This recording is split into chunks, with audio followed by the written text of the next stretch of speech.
In this video, we're going to look at operators. I also want to touch on the fact that I've used some different types of variables here.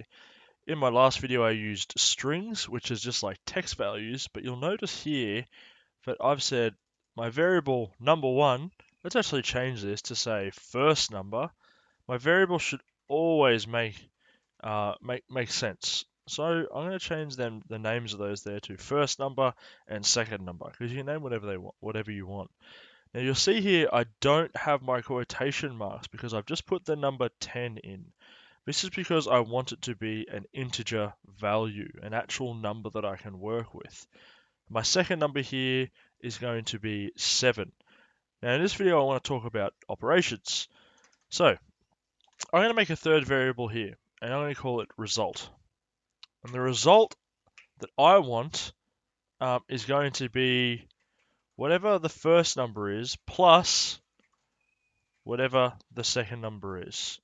So if I print out my variable result now, I should see 17 because it takes the first number, so it goes, hey, the variable result that I've made is going to equal first number, so it goes up to first number and looks at its value, plus the second number, goes up to second number and looks at its value, so the result ends up being 17.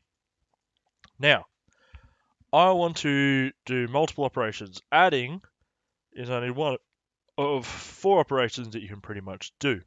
So I'm going to say, instead of adding, I'm going to now reassign result. I'm going to say result actually equals first number minus second number.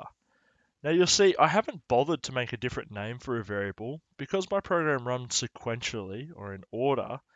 It's going to start and do result equals first number plus second number and print it out. Then it's going to change the value of result by again assigning result equals first number minus second number. So it should now, if I print it out again, have 3 because I do 10 minus 7.